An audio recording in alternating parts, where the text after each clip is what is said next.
سکون ایسی چیز ہے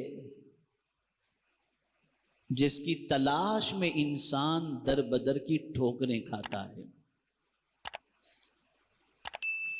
صبح گھر سے نکلتا ہے اس لیے کہ مال کمائے تاکہ باقی کی زندگی سکون سے گزر سکے، بے آرامی کی زندگی گزار کر وہ آرام حاصل کرنا چاہتا ہے۔ بستر کی زندگی آرام کی تھی، لیکن بستر چھوڑ کر کڑی دھوپ میں اور دوسرے انداز سے محنت و مشقت کرنے کے لیے اپنا آرام چھوڑ کر کمانے اس لیے جاتا ہے تاکہ مال مل جائے اور زندگی آرام سے گزرے۔ لیکن اگر ہم انسانوں کی زندگی کا جائزہ لیں تو انسان جتنی محنت و مشقت کر رہا ہے، دوڑ دھوپ کر رہا ہے، تو جتنا زیادہ مال آتا جاتا ہے اتنی زیادہ بے چینی بڑھتی چلی جاتی ہے۔ اور ایک خاص بات جو مجھے بتانی ہے اسے آپ سمجھیں، اور وہ خاص بات یہ ہے کہ کبھی آج سے پہلے ہم نے 8 سال کے بچے کو بے چین نہیں دیکھا تھا، کبھی ہم نے آج سے پہلے 7 سال کے بچے کو ڈپریشن میں نہیں دیکھا تھا۔ اس بچے کی عمر کیا، اس کی رسپانسبلٹی کیا کہ وہ بے چین ہو؟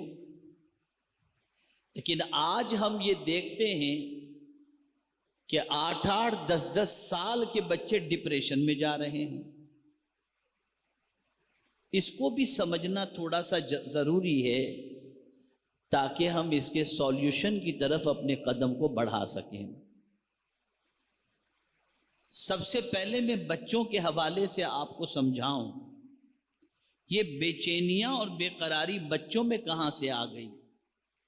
نہ ان کے بچے ہیں، نہ ان کو 8 سال کے بچے کو کما کے ماں باپ کو کھلانا ہے، پاکٹ منی باپ دے رہا ہے، اسکول کی فیس باپ دے رہا ہے، یونیفارم باپ دے رہا ہے، لیوش لائف فیسلٹی باپ دے رہا ہے۔ اے بچے، تو کس وجہ سے ڈپریشن میں چلا گیا؟ بس اس کو سمجھیں گے، آگے کی بات آسانی سے آپ کی سمجھ میں آ جائے گی۔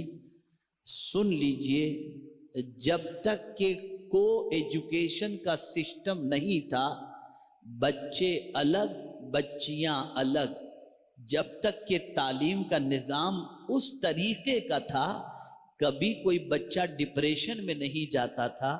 لیکن جب سے یہ تعلیمی نظام مخلوط ہو گیا، اب چھوٹے چھوٹے بچے بھی ڈپریشن میں جانا شروع ہو گئے۔ اور اسی کے ساتھ یہ جو ہمارے ہاتھوں میں گیجٹ آ چکا ہے، موبائل آ چکا ہے، اس موبائل نے بھی انسان کی زندگی کو بے چینی کی وادیوں کی طرف ڈھکیل دیا ہے۔ اس لیے کہ انسان کے پاس اب خود کے لیے ٹائم نہیں، اور جس انسان کے پاس خود کے لیے ٹائم نہ ہو وہ خدا کے لیے کہاں سے ٹائم نکالے؟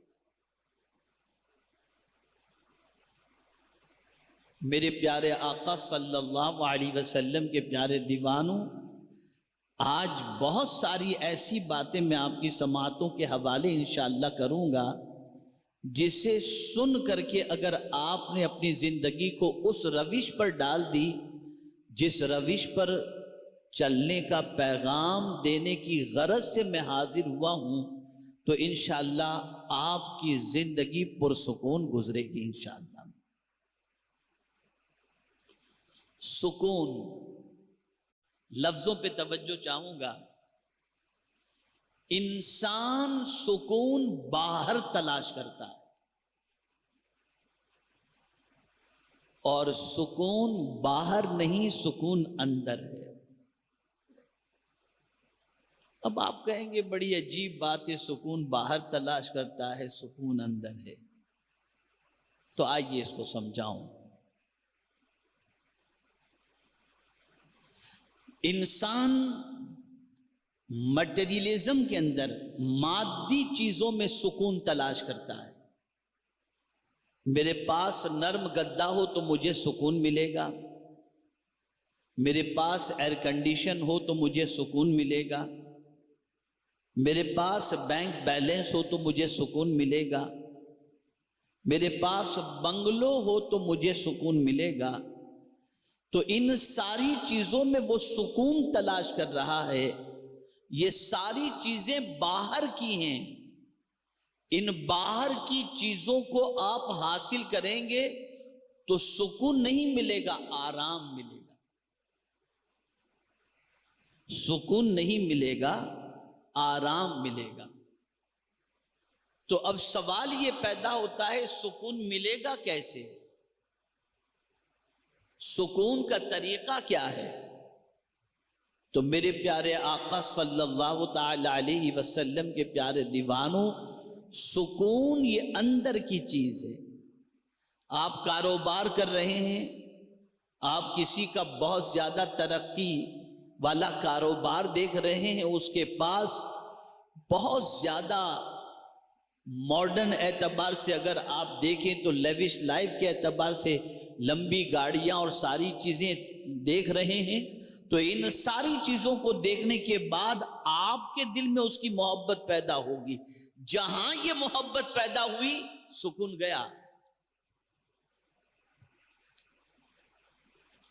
اور پھر یہ محبت آپ کے دل میں اتنی گھر کر جائے گی کہ آپ اس بندے سے آگے نکلنے کے لیے نہ حرام دیکھیں گے نہ حلال دیکھیں گے. اس سے بہتر پوزیشن بنانے کے لیے کسی کا مال بھی لے لیا، کسی کا پیسہ بھی دبا دیا، اس کے خلاف سازشیں بھی شروع کر دی، اس کے خلاف پلاننگ بھی شروع کر دی. جب یہ سارا کچرا دل کے اندر آنا شروع ہو گیا تو اب دل کا سکون گیا، اب دل کا اطمینان گیا، اب دل کا چین گیا. سوال یہ پیدا ہوتا ہے تو اب کیا کیا جائے؟ ہمیں بھی تو ایسی چیزیں چاہیے جو ہم دیکھ رہے ہیں. تو یہ سب سے بڑی ہماری غلطی ہے. کون سی چیز سکون عطا کرے گی؟ اللہ کے رسول صلی اللہ علیہ وسلم نے بہت بڑے لوگ اور بہت چھوٹے لوگ دونوں کے حوالے سے سرکار صلی اللہ علیہ وسلم نے فرمایا، جب تم دنیا کے معاملے میں اپنے سے بڑے کو دیکھو،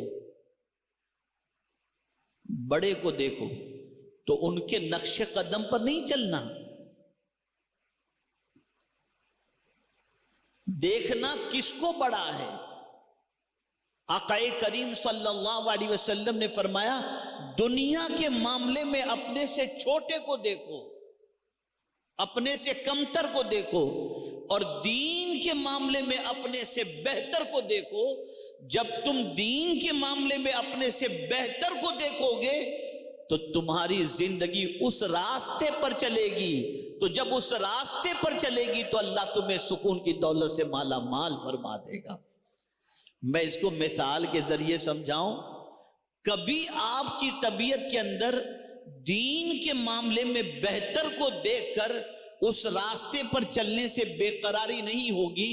مثال کے طور پر میں آپ کو بتاؤں، آپ نے دینی اعتبار سے دیکھا کہ یار میں تو صرف 5 وقت کی نماز پڑھتا ہوں، فلاں بندے کی پوزیشن تو یہ ہے کہ یار یہ تہجد بھی پڑھتا ہے، یہ جمعرات کے روزے بھی رکھتا ہے، یہ پیر کے روزے بھی رکھتا ہے، اور دولت ہے تو خوب خیرات بھی کرتا ہے، روزانہ اس کے یہاں سے کھانا جاتا رہتا ہے، غریب کھاتے رہتے ہیں. یہ ساری چیزیں تو دین کے معاملے میں جہاں آپ نے اپنے سے بہتر کو دیکھا تو آپ اس راستے پر اگر چل پڑے تو اللہ آپ کو سکون کی دولت عطا کر دے گا.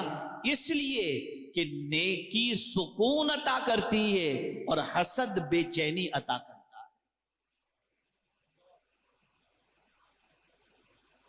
میرے پیارے آقا صلی اللہ تعالی علیہ وسلم کے پیارے دیوانوں، اب تھوڑا سا آگے اور سمجھاتا ہوا چلوں. انسان کے جسم میں ایک کیمیکل ہے اور وہ کیمیکل کی پوزیشن ایسی ہے کہ جتنے لیڈر ٹائپ کے لوگ ہوتے ہیں، جن کی پوزیشن ایسی ہوتی ہے کہ کوئی ٹارگیٹ اچیو کرنے کا جذبہ ہوتا ہے، تو وہ فائٹ کرنے کی ایبلٹی بھی رکھتے ہیں، وہ ڈیبیٹ کرنے کی بھی ایبلٹی رکھتے ہیں، وہ پرابلم کے سولیوشن کی ایبلٹی بھی رکھتے ہیں، وہ حالات سے گھبراتے بھی نہیں ہیں بلکہ راستہ نکالنے کی ایبلٹی رکھتے ہیں۔ اب اس کو میں سمجھاؤں تو بات سمجھ میں آئے گی۔ مثال کے طور پر اسپورٹس مین جو ہے وہ میدان میں جب اترتا ہے، بہت سارے پرابلمز اس کے فیملی کے ہوں یا کچھ بھی ہوں، لیکن ان پرابلمز کو نظر انداز کرتے ہوئے وہ میدان کے اندر اپنی ٹیم کے ساتھ اترتا ہے، پورا دن محنت کرتا ہے، مشقت کرتا ہے۔ سوال یہ پیدا ہوتا ہے جتنی بھاگ دوڑ وہ میدان کے اندر کر رہا ہے اتنی تو ہم نہیں کر سکتے، تو آخر اس کے اندر یہ کیپیسٹی کیسے آئی؟ تو سوال یہ پیدا ہوتا ہے یہ کیپیسٹی، یہ فائٹ کرنے کی ایبلٹی اس کے اندر صرف اس لیے آئی ہے کہ وہ ایکسرسائز کرتا ہے، وہ ورزش کرتا ہے، وہ صبح و شام کھانے پینے میں احتیاط کرتا ہے، بہت زیادہ کھاتا نہیں جس سے طبیعت لونج ہو جائے، بلکہ وہ کوشش کرتا ہے کہ میں کم سے کم کھاؤں، لیکوڈ پر رہوں، میدان میں اتروں تو پرفارمنس میرا اچھے سے اچھا ہونا چاہیے۔ اب ہم دوسرے اینگل سے دیکھتے ہیں، میرے پیارے آقا صلی اللہ تعالی علیہ وسلم کے پیارے دیوانوں، اس کا ایک اور مقصد بھی ہوتا ہے کہ میدان کے اندر اگر میں اچھی طریقے سے اپنا رول پلے کروں گا تو مجھے اتنا ملے گا، میری ترقی ہوگی، میں مین آف دی میچ بنوں گا تو مجھے اتنا ملے گا، مین آف دی سیریز بنوں گا تو مجھے اتنا ملے گا، ٹیم کو فائنل میں جتا دوں گا تو اتنا ملے گا۔ یہ ٹارگیٹ بھی اس کے سامنے ہوتا ہے، لیکن جب ہم اللہ کے ولیوں کی زندگی دیکھتے ہیں تو اللہ کے ولیوں کی لیڈرشپ کی پوزیشن ایسی ہوتی ہے کہ بظاہر وہ جیم میں جاتے نظر نہیں آتے، بظاہر میدان کے اندر اترتے نظر نہیں آتے، لیکن لیڈرشپ کی پوزیشن یہ ہوتی ہے کہ اگر وہ کسی کے اوپر نگاہ ڈال دیں زندگی بدلنے کی طاقت، دشمن آ جائے نگاہ ڈال دیں تو تباہ ہو جاتا ہے۔ یا اللہ ماجرا کیا ہے، نہ ان کو جیم میں جاتے ہوئے ہم نے دیکھا، نہ ہم نے ان کو ایکسرسائز کرتے ہوئے دیکھا، نہ کسی اور ٹونک لیتے ہوئے ہم نے دیکھا، اور نہ کسی فوج کے ساتھ ان کو ہم نے دیکھا، آخر ان میں یہ ایبلٹی کیسے آتی ہے؟ تو وہی کیمیکل جو اسپیڈ پیدا کرتا ہے اس اسپورٹس مین کے اندر، ان کے پاس بھی وہ کیمیکل ہوتا ہے، لیکن وہ ایکسرسائز کر کے کیمیکل حاصل کرتا ہے اور یہ نماز پڑھ کر کے کیمیکل حاصل کرتے ہیں۔